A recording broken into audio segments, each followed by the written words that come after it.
नमस्कार दोस्तों, 2027 का विधानसभा चुनाव अब कुछ महीने ही शेष है विधानसभा चुनाव होने में। और उससे पहले सभी राजनीतिक दलों ने अपनी पेशबंदी तेज कर दी है, अपनी टीम को मजबूत करना शुरू कर दिया है। और आज मुजफ्फरनगर में आज़ाद समाज पार्टी को बड़ी मजबूती मिली है जब जाट समाज के बड़े संगठन अखिल भारतीय जाट महासभा के जिलाध्यक्ष ब्रजवीर सिंह जी के बेटे कुलदीप चौधरी, जो कि खुद भी युवा इकाई के जिलाध्यक्ष रह चुके हैं यहाँ अखिल भारतीय जाट महासभा के, आज आज़ाद समाज पार्टी में शामिल हुए हैं। तो 2027 को लेके किस तरह से आज़ाद समाज पार्टी की रणनीति है मतदाताओं को अपने पक्ष में लाने की, और किन मुद्दों के साथ आज़ाद समाज पार्टी मैदान में उतरेगी, और क्या कोई बड़ा गठबंधन वजूद में आने वाला है आज़ाद समाज पार्टी के साथ में 2027 के विधानसभा चुनावों को लेके, और क्या कुछ बड़े नेताओं की एंट्री भी होनी शुरू होगी आज़ाद समाज पार्टी में। बात करने के लिए हमारे साथ मौजूद है भीम आर्मी चीफ विनय रतन जी। तो विनय जी, आज कुलदीप भाई ने पार्टी ज्वाइन की है, क्या कहना चाहेंगे? देखिए, मुझे लग रहा है कि मजदूर और किसानों का जमावड़ा अब धीरे धीरे बढ़ रहा है, और कुलदीप भाई का मैं आभार भी व्यक्त करता हूँ। उनके पारिवारिक जो मैंने परिदृश्य मैं जानता हूँ, भाई कई पीढ़ियाँ सामाजिक आंदोलन में रही हैं और समाज सेवा में नाम चर्चित भी है मुजफ्फरनगर आसपास के जिलों में भी। तो मुझे लगता है कि बहुत सोच समझ के उन्होंने फैसला किया होगा, जल्दी तो कर नहीं लिया होगा। तो पार्टी का कारोबार बड़ी तेज़ी से बढ़ रहा है। जब समझदार लोग, पुराने लोग, सामाजिक लोग जुड़ने लगे तो आप ये समझो कि आपको कोई हराने वाला नहीं है। तो 2027 में किस रणनीति के साथ में आज़ाद समाज पार्टी चुनाव मैदान में उतरने वाली है? रणनीति तो बहुजन रणनीति एक ही है कि यहाँ के पिछड़े, यहाँ के दलित, यहाँ के अल्पसंख्यक, यहाँ का मजदूर, यहाँ का किसान एकजुट होकर के अपने अधिकारों के लिए लड़े। बेसिक तो यही है, ठीक। लेकिन क्योंकि देखिए, चुनाव है, जो राजनीति है, राजनीति का अपना एक परिदृश्य होता है, और हम भी ये चाहते हैं कि किसी तरीके से सबसे पहले बीजेपी को भगाया जाए, क्योंकि मजदूर किसान के हित की तो है ही नहीं। और आज तो अभी उन्होंने महिला बिल के नाम पर जो ढोंग किया है भारतीय जनता पार्टी ने, उन्होंने साफ साफ ये भी बता दिया कि भाई हम महिला के पक्ष में बिल्कुल नहीं है, ठीक। तो बीजेपी को किस तरीके से भगाया जाए। बीजेपी जाएगी तब जाकर मुझे लगता है कि चीज़ें आगे की लड़ाई तय की जाएगी, कि जो आज भुखमरी के आधार पर जो आज किसान आत्महत्या करने को मजबूर हैं, जो आज मजदूर जो है मरने के लिए मजबूर हैं, ठीक। क्राइम का डाटा लगातार अप होता जा रहा है, इससे कैसे निजात पाया जाएगा। करप्शन जो है, करप्शन पहले क्या था, पहले की छोटे छोटे करप्शन होते थे, अब एक बड़ा करप्ट आदमी बैठ गया है, बस बड़ा करप्शन हो रहा है, ठीक। इसको सब चीज़ों को तोड़ने के लिए जो है ना, ये अब सबको एकजुट होने की आवश्यकता है। अभी अपने भाषण में आपने कहा भाई आज की डेट में सबसे ज़्यादा रेपिस्ट बीजेपी में। हाँ, बिल्कुल है। मैं क्या कहता हूँ, आप आंकड़े उठा के देखो भाई। मैं नाम भी गिनवाऊँ तो मुझे नाम भी लेना अच्छा नहीं लगता है, लेकिन आप आंकड़े उठा करके देखो ना, कितने लोगों पर रेप के मामले लगे हैं, बहुत सारे लोगों पर। और लगातार शोषण की घटनाओं में सबसे ज़्यादा बीजेपी के लोगों पर है। हाँ, सरकार उनके मुकदमे दर्ज नहीं हो पा रहे हैं, शोषण तो सबसे ज़्यादा कर रहे हैं, वो हर जाति का वर्ग का शोषण कर रहे हैं। कल पश्चिम बंगाल में वोटिंग हुई है, तो बम्पर वोटिंग हुई। 92% मतदाताओं ने अपने मताधिकार का इस्तेमाल किया, एक तरीके से इतिहास रच दिया। और आज अमित शाह जी ने दावा कर दिया कि भाई बंगाल में दीदी जा रही है और भाजपा आ रही है। आपको क्या लग रहा है कि ये जो बम्पर वोटिंग हुई है, ये किसके पक्ष में हुई है? भाई, जब जो है अमित शाह जी ने घोषणा कर दी है, तो अमित शाह जी के पास तो पहले से दैवीय शक्तियाँ हैं। उनमें इतनी दैवीय शक्तियाँ हैं कि उन्होंने तो बिहार में चीज़ें बदल दी, तो बंगाल क्या उनके लिए। देखिए, लोकतंत्र के लिए बड़ा खतरनाक है भविष्यवाणी करना। लोकतंत्र पर यह समझ लीजिए गहरी चोट करने के जैसा है। भविष्यवाणी का मतलब कैसे बता देंगे आप कर्म की सर दीदी जा रही है, बीजेपी आ रही है, तो यानी कि कहीं ना कहीं कुछ ना कुछ तो करप्ट है, ठीक। और ये लोकतंत्र के लिए ठीक नहीं है।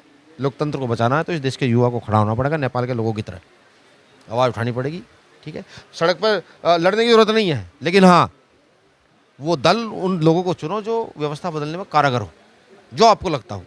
और मुझे इसमें कहने में कोई दौरान नहीं है, मैं इसलिए नहीं कह रहा कि हमारी पार्टी का मामला है। आज चंद्रशेखर आज़ाद संसद में सबसे प्रमुखता से आवाज़ उठाते हैं, या कोई और मुझे नाम बताओ जो आवाज़ उठाते हो, समझ रहे। तो जनता को इस ओर चलना चाहिए। जनता को सिर्फ धर्म और जाति के आधार पर जब तक जनता बटी रहेगी, देश का उत्थान हो नहीं सकता। जब तक आप विकास के नाम पर, कार्य के नाम पर नहीं आगे बढ़ोगे, तो कैसे व्यवस्था बदलेगी। और मुझे महसूस होता है जैसा कुलदीप भाई ने ज्वाइन किया है, तो कुलदीप भाई ने भी यही देखकर ज्वाइन किया होगा, कहने नहीं, लड़ने वाले लोग हैं, संघर्ष करने वाले लोग हैं, इनके साथ खड़े होंगे। तो ईवीएम पे एक बार फिर ठीकरा पुट होगा 4 तारीख को, जब बंगाल के परिणाम सामना हो। बस एक दिन का काम रहेगा, भी ईवीएम चोर है, मामला ख़त्म। ठीक है, हालांकि मेरा ये मानना है कि अगर जो है ईवीएम को सब चोर बता रहे तो ईवीएम को बैन कर देना चाहिए। भाई जिस देश की जनता किसी की चीज़ के पक्ष में ना हो, आप ही सोचिए अगर आपके घर में सब ये करेंगे भाई आज दाल नहीं खानी है हमें, हम दाल बिल्कुल नहीं खाएंगे, तो और दाल ही बनाए, ताना सही नहीं है क्या? तो ईवीएम के जब विरोध में इस देश की जनता इतनी बड़े पैमाने पर है, लगातार आंदोलन हो रहे हैं, तो सरकार को, सुप्रीम कोर्ट को, केंद्र सरकार को चाहिए कि ईवीएम को बैन करें और उससे बैलेट से चुनाव करें। भाई 2-3 दिन फालतू ही तो लगता है, काउंटिंग में इतना ही तो है। तो जो दिव्य शक्तियों का आपने अभी जिक्र किया, वे दिव्य शक्तियाँ तो उत्तर प्रदेश के चुनाव में भी इस्तेमाल होंगी, तो तब कैसे निपटोगे इन सारी चीज़ों से आप? देखो बीमार में झंडा डंडा दोनों मजबूत हैं। ठीक, अभी मीरापुर का उपचुनाव हुआ था, प्रशासन जो है ना बीमार में के लोगों से बाहर आएगा ना, भाई ये नहीं मानते हैं। ठीक है, बूथ के बूथ पर है कार्यकर्ता हमारा और मजबूती से खड़ा, झंडे में डंडा डाले हुए खड़ा गाड़ का से। ठीक, भाई झंडे को सीधा खड़ा रहने दो, हवा में चलने दो, ठीक है, लेकिन झंडे में तक डंडा लिकड़ा फिर गलत है।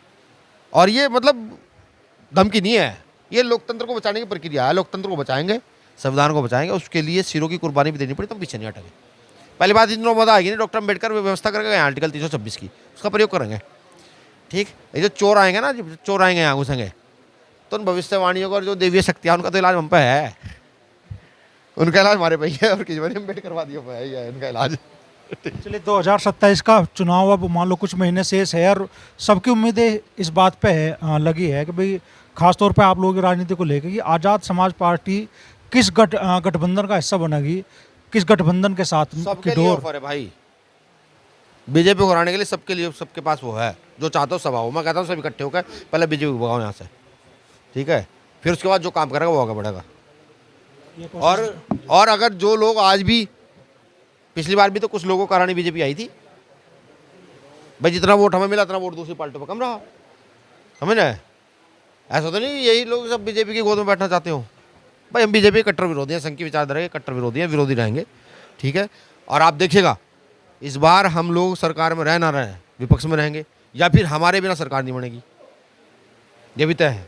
मेहनत कर रहे हैं, ऐसी बात नहीं है। हाँ बस ठीक है, धन नहीं है, मीडिया में नहीं चीज़ें दिखा सकते, और ये बवंडर नहीं दिखा सकते। चंद्रशेखर भाई की 8-9 रैली हुई हैं अभी उत्तर प्रदेश में, और बम्बर रैलियाँ हैं। गर्मी में भी आदमी खड़ा है, ऊपर पोलो पे चढ़ा हुआ खड़ा है।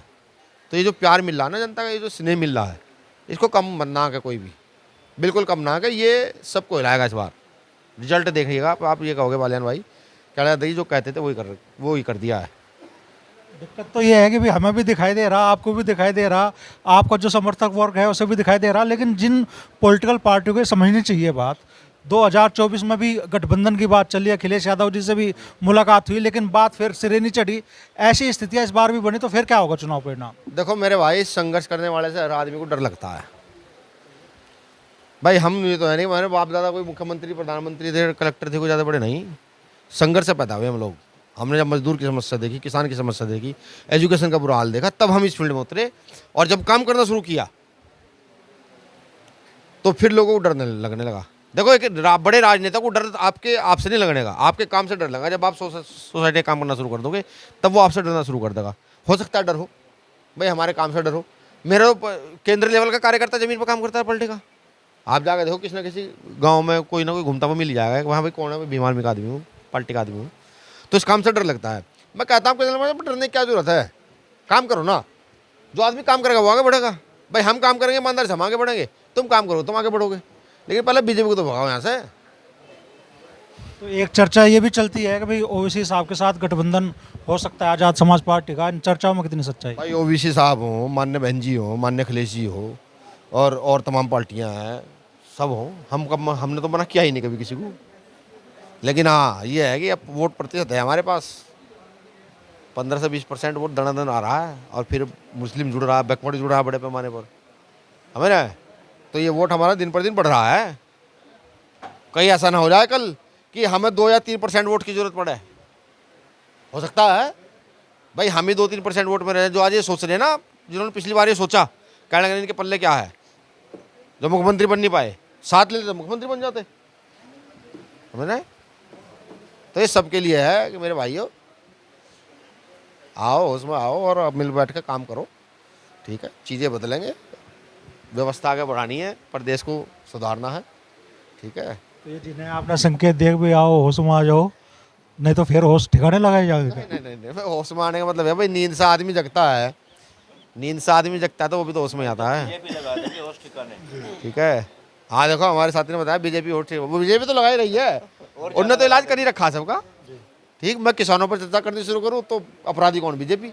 मैं मजदूरों पर चर्चा करनी शुरू करूँ, अपराधी कौन, बीजेपी। महिलाओं पर चर्चा करूँ शुरू करूँ तो अपराधी कौन, बीजेपी। समझ रहा है भाई, सरकार बीजेपी की है, सारे गलत काम करे, सब कुछ कर रही है, तो ये जो और विपक्ष है इसे तो होश में आना चाहिए, नहीं आना चाहिए? शुक्रिया। नहीं तो मुजफ्फरनगर की राजनीति पर आ जाओ। ये आपके बगल में बैठे चरथाल से रंजनवीर सिंह जी, पुरकाजी से विनय रतन जी खुद, और बुढ़ाना से नवाज आलम खान साहब। ऐसा लग रहा है कि मुजफ्फरनगर की सारी विधानसभा सीटों पे सबसे पहले आप लोग ही टिकटों का ऐलान करने वाले हैं। देखो पहले तो मेरी बात सुनोगे, आप बैठे हमारे रंजनीर भाई, हम सब लोग तैयारी कर रहे हैं, ठीक है? पार्टी का आदेश होगा, हम सब लोग चुनाव लड़ेंगे, पार्टी से बंधे हुए लोग हैं, ठीक है? दूसरी बात, देखो मुजफ्फरनगर तो हमारे हाथ से कोई छीन नहीं पाएगा। आप देखना गठबंधन हो या ना हो, मुजफ्फरनगर तो आपका है, आपका ही रहेगा, चिंता ना करो। 6 में से कितनी सीटें निकाल लो भाई 5 सीटों पर तो पूरा दावा ठोक कर रहेंगे। एक कौन सी छोड़ रहे हैं? छोड़ देंगे कोई सी, एक आधी तो देनी पड़े, क्यों रंजनीर भाई? एक आधी तो देनी पड़ेगी। अच्छा, शहरी सीट पर भी पूर्व सांसद अमीर आलम खान साहब ने भी कहा कि आप मुझे भी चुनाव लड़ना है, मुझे भी अपने समर्थकों के मान सम्मान की रक्षा करनी है, तो क्या अमीर आलम खान साहब शहरी सीट से चुनाव लड़ेंगे आजाद समाज अमीर पार्टी? आलम खान साहब भी पार्टी से बंधे हुए साथी हैं, ठीक है? जो भी पार्टी का आदेश आएगा वो भी उनके लिए मान्य होगा। यहाँ हमारे एक साथी और आए हुए थे अभी मीरापुर से, जाहिद भाई, वो शायद किसी का बता रहे थे कोई डेथ हो गई है। देखिए हम सब पार्टी से बंधे हुए लोग हैं, पार्टी का जो भी गाइडलाइन होगी, जो भी आदेश होगा, उसी पर सब लोग चलेंगे, उससे बाहर कोई नहीं आएगा। पुरकाजी में आंधी कब से उठने वाली है? पुरकाजी में तो आंधी चली रही है, आप लोग काम करते रहे हो। चलिए, तो रंजीत भाई आज मान लो पार्टी के काफिले में और लोग जुड़े हैं, कैसे देखते हैं? क्या वाकई आज़ाद समाज पार्टी, जैसे विनय रतन जी कह रहे हैं, मुजफ्फरनगर की राजनीति में बड़े बदलाव कर पाओगे? ऐसा है अमरीश भाई, कुलदीप भाई का छोटे भाई हैं, इनका हम स्वागत करते हैं। आज़ाद समाज पार्टी सिर्फ मुजफ्फरनगर में नहीं, इस देश में बदलाव कर पाएगी। और मैं आपको ये वादा करता हूँ कि अगर हमारा किसी के साथ कोई गठबंधन ना हुआ, हमारा आमंत्रण सबके लिए है, लेकिन हम तैयारी चुनाव लड़ने की कर रहे हैं अकेले की। हमारा अगर किसी के साथ कोई भी गठबंधन ना हुआ तो हम इस मुजफ्फरनगर ज़िले में हर सीट पर पक्ष या विपक्ष रहेंगे, नंबर 1 बात।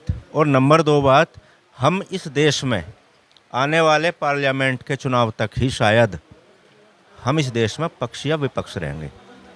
तो ये मेरा आपसे वादा है, मेरी बात कहीं नोट कर लियो।